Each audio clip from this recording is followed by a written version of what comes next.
पद नाही मिळत तरी चालत, बरं निष्ठा नाही सोडत. की ज्या पक्षाने ड्रायव्हर असताना मला पंचायत समितीसाठी उमेदवार दिली, त्या पक्षाचं म्हणजे समाजापुढं प्रकाश बेगडे कोण हे त्या शिवसेनेने मला आणलं, उद्धव बाळासाहेब ठाकरेंनी मला आणलं. त्याच्यामुळं त्यांचं समाजात आणण्यात मोठा सिंहाचा वाटा आहे. ते अनंत उपकार आहेत आणि त्या उपकारापोटी माझा शेवट सुद्धा मूळ शिवसेनेतच होता.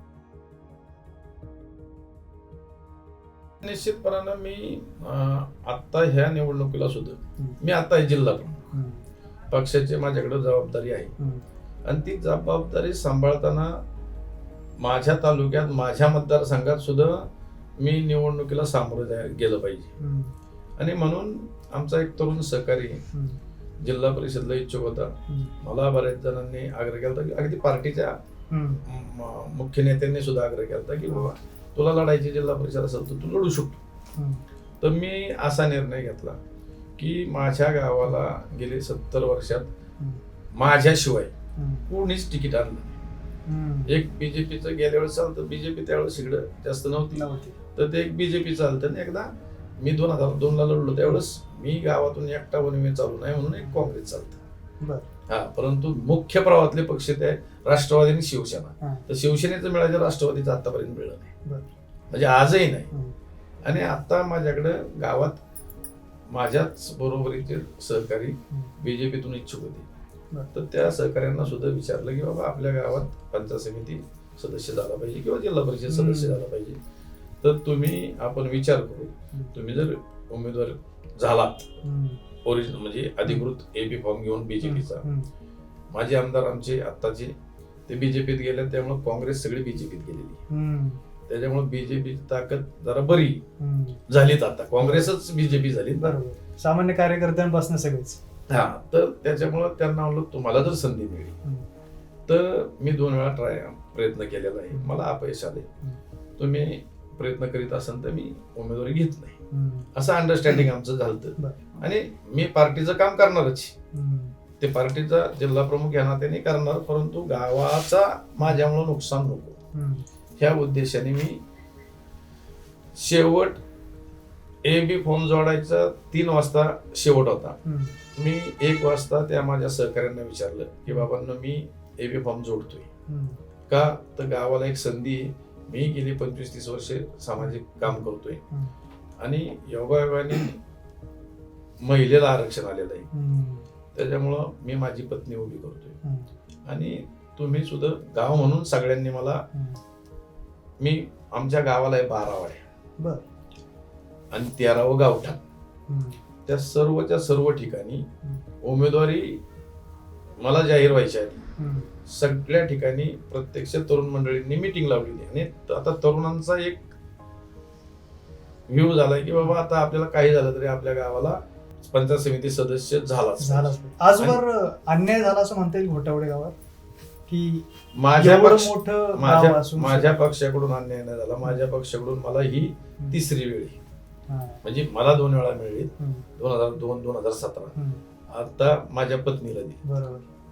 आणि मी माझ्या शिवसेनेच्या पदाधिकारी किंवा कार्यकर्त्यांना सुद्धा खुलं आवाहन केलं होतं की मी 2 वेळा संधी घेतलेली, ज्याला कोणाला लढायचं असेल फक्त आम्ही ठरवून घेतलं होतं की अमुक गावात मिळेल तर मी घेणार, तमुक गावात मिळेल तर तुम्हाला देणार. आणि त्यांनी सगळ्यांनी मान्य केलं होतं. झालंय असं की आज मुळशीत शिवसेना उद्धव बाळासाहेब ठाकरे पक्षाची स्थिती फार चांगली आहे, परंतु राज्य लेवल पासून थोडा संघटना अडचणीत आहे. तर आता भांडत बसू नका, आता संघटना मजबूत करू आणि आपण भविष्यात प्रत्येकाला जसं येईल तशी संधी देत जाऊ.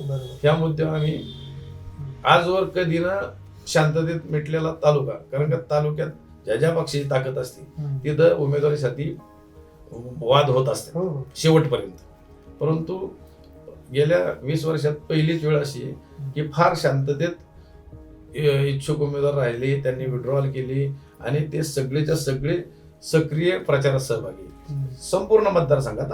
म्हणजे ह्याच झेडपीत नाही, म्हणजे 3ही झेडपी मतदारसंघ.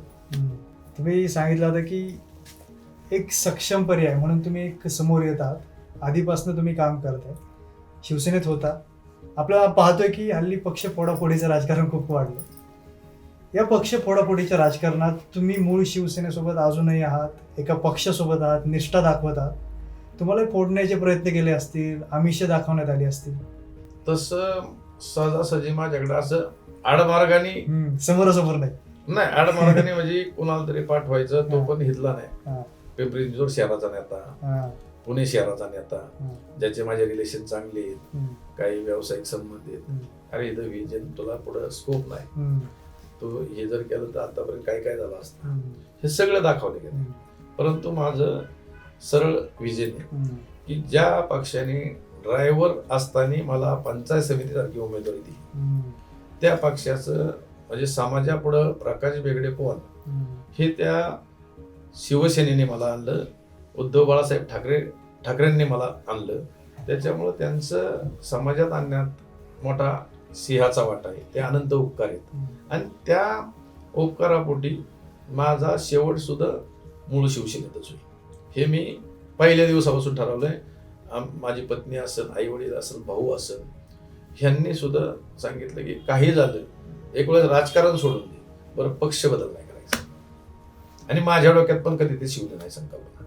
ही निष्ठा आजकाल खरंच दुर्मिळ झाली आपण पाहतो. ताई, आता आपण पाहतो की दादांचा जो प्रवास आहे, एक शिवसेना कार्यकर्त्यापासून तर आता जिल्हा प्रमुख आहे. हा कार्यकर्त्यांचा हा जो प्रवास होता म्हणजे दादांचा एक 25-30 वर्षांपासून ते सक्रिय राजकारणात आहे.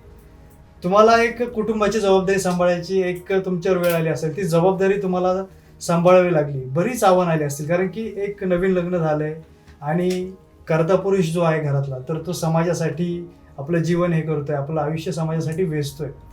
काय काय आव्हानं होती तुम्हाला, घरातल्या गोष्टी कशा सांभाळायला लागल्या, शेती असतील, कुटुंब असेल, या सगळ्या गोष्टी कशा सांभाळायला?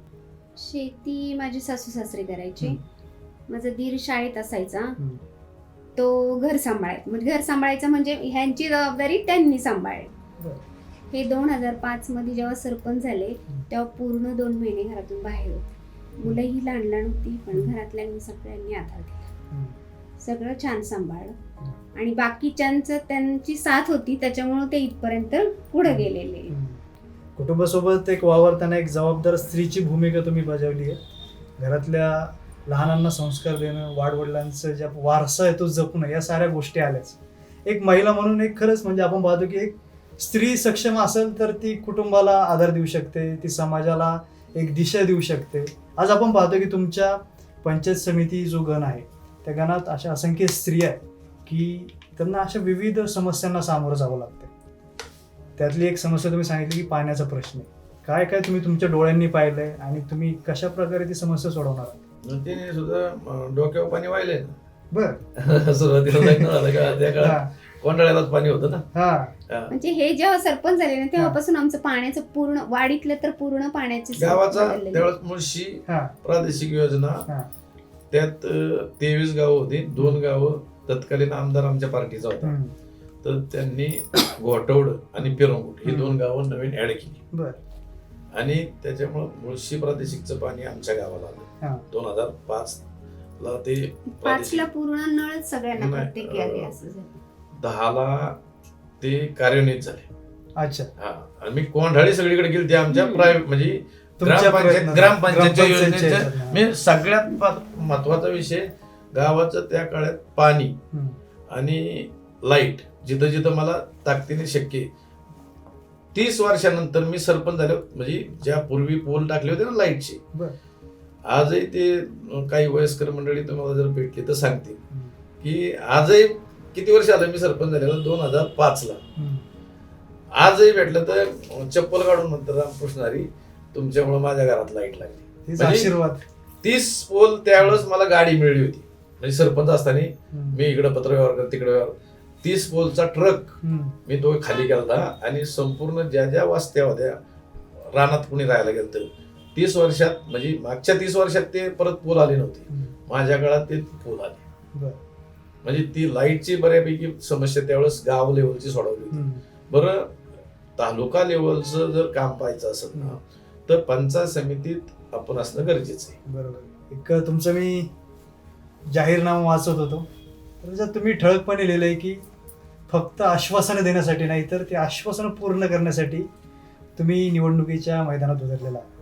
मला तुमच्या दोघांनाही प्रश्न आहे, ताईंनाही आणि तुम्हालाही दादांना, की काय काय आश्वासनं आहेत जे तुम्ही समस्या सांगितल्यात आजवर, ते कशा प्रकारे सोडवणार आहात? ते आश्वासनं जी दिलेली आहेत ती कशा प्रकारे पूर्ण करणार आहात? रस्ता डेव्हलपमेंटला तुम्ही जर टेंडर झालं त्यानंतर तुम्ही त्या कॉन्ट्रॅक्टरवर जातीने लक्ष दिलं आणि त्यात पैसे नाही खाल्ले तर 100% रस्ता चांगला होईल.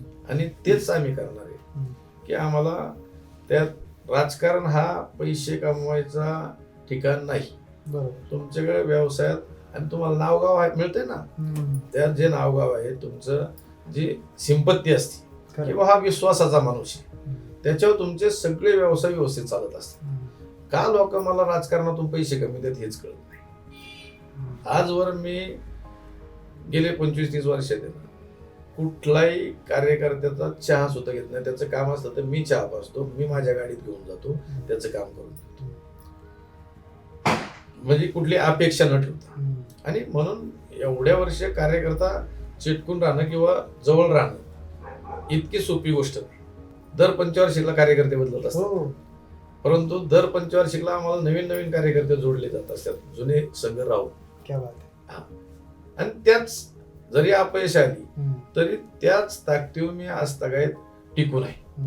ही जे आश्वासन आता तुम्ही जी दिली, विकासाचे जे मुद्दे, आजवर जो विकास नाही मी नुसतं उदाहरण सांगितलं रस्त्याचं. बरोबर. ज्या ज्या कामांना तुमच्या मनापासून असं न करायचं तर ते चांगलं आणि उत्तम प्रकारचं झालं पाहिजे. बरोबर. भविष्य काळात त्या तात्पुरत्या स्वरूपाचं नाही झालं पाहिजे, चिरकाल टिकलं पाहिजे. ह्या सुविधा ह्या गरजेच्याच आहे आणि त्या चिरकाल टिकल्याच पाहिजे. हा माझा म्हणजे मनापासून ती भावना आहे. खरं. तुम्ही रस्त्यांचं एक उदाहरण दिलं, वर्षभरात रस्ता उखडतो, म्हणजे करायचं म्हणून करण्यापेक्षा ते काम शेवटपर्यंत दिसायला हवं, चिरकाल टिकायला हवं, ही एक अपेक्षा आहे. आता गेले 78 वर्षात, मग अशी मी तुम्हाला सांगितलं की 78 वर्षात आमच्या गावाला तालुक्याचं जिल्ह्याचं प्रतिनिधित्व, प्रशासकीय प्रतिनिधित्व मिळलं नाही. मी तालुका प्रमुख पण झालो ते गोटावड्या गावातला पहिलाच, म्हणजे तालुक्याचा अध्यक्ष. जिल्हा प्रमुख गोटावड्या गावातला पहिलाच. आणि आता सुद्धा जनता जनार्दनाच्या आशीर्वादानं मला 100% खात्री आहे.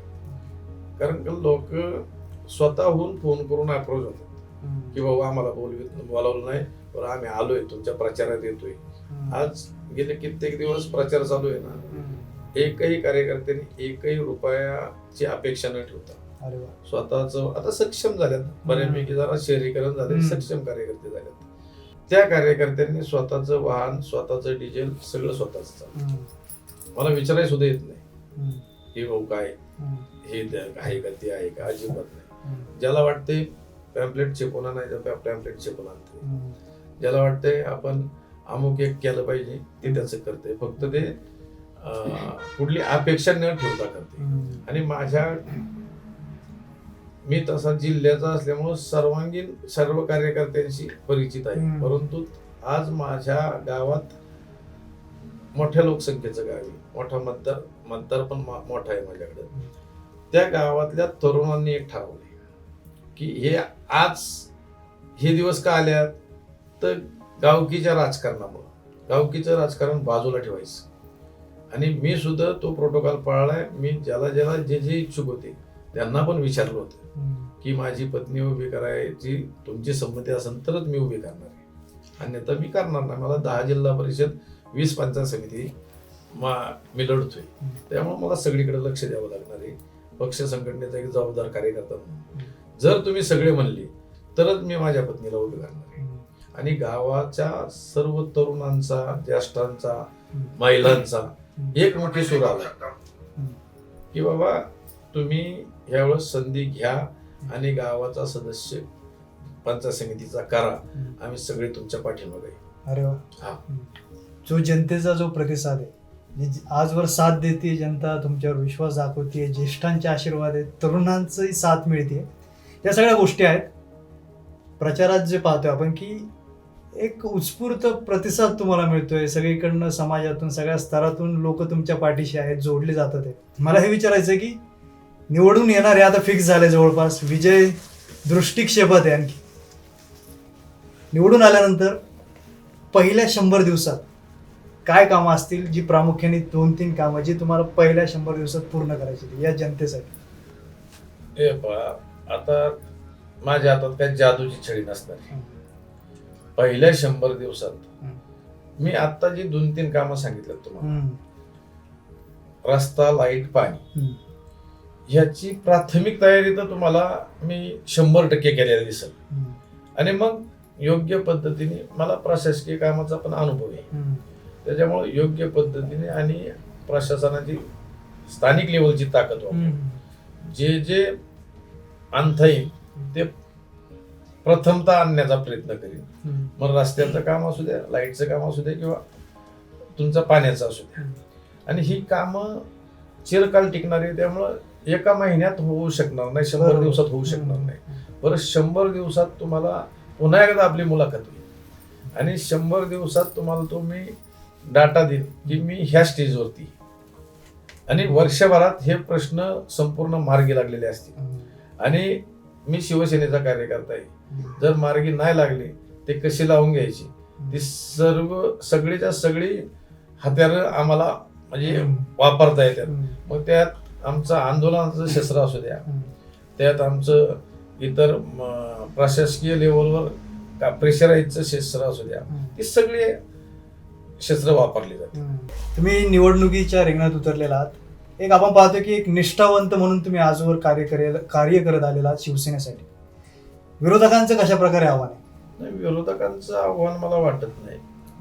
निष्ठावंताला निश्चितपणानं पावती मिळली जाते.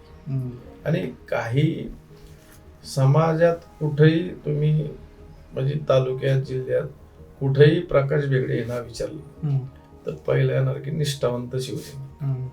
हे लेबल मला फार पदापेक्षा मोठे.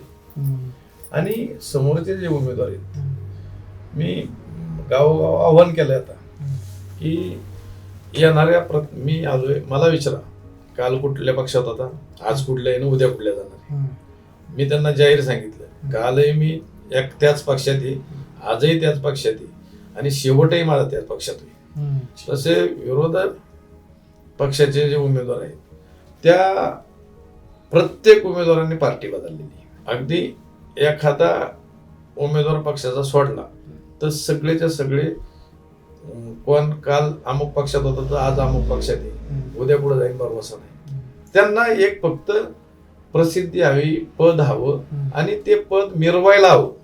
मला काम करायचं, त्याच्यामुळं मला इकडं जा तिकडं जा. मग अशी मी तुम्हाला सांगितलं की मला प्रलोभनं आली होती, परंतु ती माझ्या डोक्याला शिवत सुद्धा नाही. एक वेळेस पद नाही मिळलं तरी चालत, बरं निष्ठा नाही सोडणार. विरोधकांचा विषय काढला तुम्ही की पक्षांतर झालंय, मग जनतेत अशा लोकांविषयी आहे विश्वास? लोकांना तेच सांगतोय मी जाऊन की ते ज्या पक्षाने मी मग असे सांगितलंय, मला ज्या पक्षाने मोठे केलंय त्या पक्षाशी शेवटपर्यंत प्रामाणिक राहणार. ह्या लोकांना ज्या पक्षाने समाजात आणलं, ही लोक त्यांची नाही झाली तर समाजाची काय होणार आहे? समाजाचे पण होऊ शकत नाही ना. कारण का ज्यांनी मोठं केलंय म्हणजे ज्यांनी वाढवलंय, ज्यांनी जन्माला घातलंय, ज्यांनी वाढवलंय त्यांचीच नाही. पक्षाने आपल्याला सामाजिक कार्यकर्ता म्हणून जन्माला घातलं, आई वडिलांनी जसं आपल्याला जन्माला घातलं तसं पक्षाने तुम्हाला सामाजिक कार्यकर्ता म्हणून जन्म दिलाय. बरोबर. आणि तो ज्या जन्मदात्याला जर विसरला तो समाजाला सुद्धा विसरू शकतो. त्याच्यामुळे माझी ठाम भूमिका आहे, समाजाला मी आवाहन करतोय की तुम्ही पक्ष बदलू, दल बदलू, माणसांच्या नादी लागू नका. ते पक्ष जर बदलित असतील म्हणजे जन्मदात्याला जर बदलित असतील तर ते तुम्हाला सुद्धा वाऱ्यावर सोडणार आहे. म्हणून आमच्यासारख्या निष्ठावंताला तुम्ही संधी द्या आणि ती संधी निश्चितपणानं त्यांची द्यायची सुद्धा मानसिकता आहे. आणि ती संधी दिल्यानंतर त्यांना माहिती हा कामाचा माणूस हे काम करेल. ताई, आपण बऱ्याच वेळ मगाशी चर्चा केली, बरेचसे मुद्दे मांडण्यात आले, प्रश्न आपण वेगवेगळे या गणातले जे आहेत पंचायत समितीचे हे आपण याच्यावर चर्चा केली. एकंदरीतच तुम्ही आता मतदारांना काय सांगणार आहात? आणि हे मुद्दे जे 3 प्रश्न आपण पाहतोय, पाणी असेल, वीज असेल किंवा रस्ते असेल, किती दिवस लोकांनी हे सहन करायचे? तुम्ही काय आवाहन करणार आहात? त्यांना तर सांगणार, मला तुम्ही निवडून द्या, मी तुमचं सगळं समस्या सोडून देईन. यापुढे हा विषय परत आपले 5 वर्षात नंतर येणारच नाहीये. ताईशी आपण चर्चा केली, जे प्रभागातले किंवा या गणातले जे समस्या आहेत, लाईट असेल, वीज असेल, रस्ते असतील, या साऱ्या ज्या मूलभूत समस्या आहेत, तर या समस्या कायमच्या सोडवल्या जातील असं आश्वासन शब्द हा ताईंनी दिलाय. निश्चितच न्यूज अनकटच्या माध्यमातून आपण दोघांनी अशी दिलखुलास अशी चर्चा केली, त्याबद्दल आपल्या दोघांचे मनपूर्वक असे आभार. धन्यवाद. धन्यवाद. जय महाराष्ट्र.